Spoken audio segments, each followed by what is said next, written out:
Let's talk about something we all do, but maybe feel kind of bad about. Gossip. You know that feeling, right? That little twinge of guilt when you're sharing some really juicy information. We've all been taught it's this terrible habit. Well, what if I told you that you shouldn't feel guilty at all? In fact, what if gossip isn't a character flaw, but the very reason we started talking in the first place? It's not a bug, my friends, it's a feature.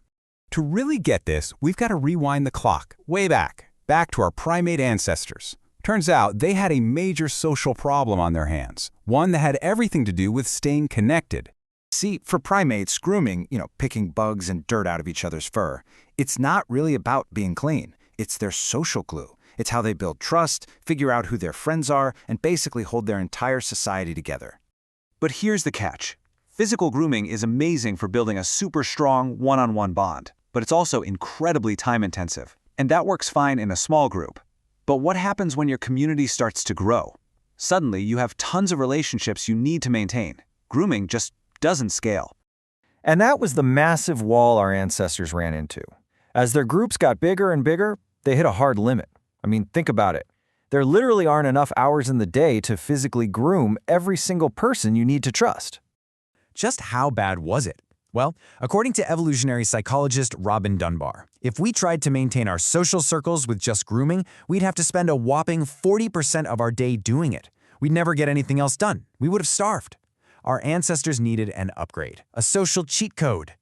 So what was that cheat code? What was this revolutionary software update that allowed us to build these huge, complex societies? You guessed it, it was language. But not just any kind of language. And this brings us to the core idea, a theory called vocal grooming. The whole concept is that language didn't evolve so we could debate philosophy or write poetry. Nope. It evolved to do the exact same job as physical grooming, just way more efficiently. And just look at how much more efficient it is. Physical grooming, that's strictly one-to-one. But with language, with vocal grooming, you can connect with 3, 4, even more people all at the same time. You tell one good story, and boom, you've just reinforced your bond with the whole group. That is a serious upgrade. But it was so much more than just efficiency. Language opened up a whole new world of social information.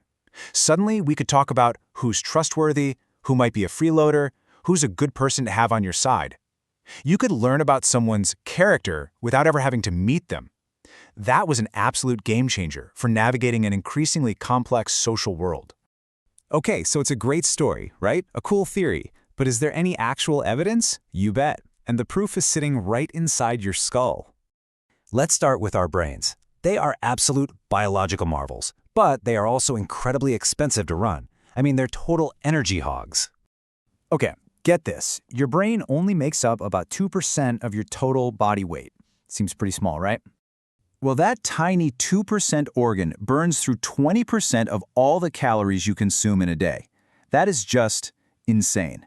It uses 10 times more energy for its size than any other part of your body. Now, evolution is smart. It doesn't create something that expensive unless it's doing something absolutely critical for survival. So that begs the question, what on earth are we using all that incredible, expensive brain power for? Solving complex math problems? Writing beautiful music? What's the brain's factory default setting? Well, the data doesn't lie. When scientists actually analyze what we talk about, they find that something like 65%, nearly 2/3, of all our conversations are about social topics. We're talking about who's doing what, our personal lives, our relationships. Basically, we're gossiping. That giant, energy-guzzling brain of ours, it's a supercomputer designed to run social simulations all day, every day. So when you put all this together, it completely changes how you should think about gossip. It's not some dirty little secret or a character flaw, it's an evolutionary masterpiece. Robin Dunbar, the guy who came up with this whole theory, he summed it up perfectly.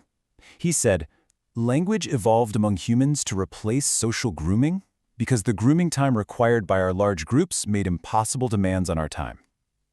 It was the solution to an impossible problem, and it's what allowed us to build, well, everything."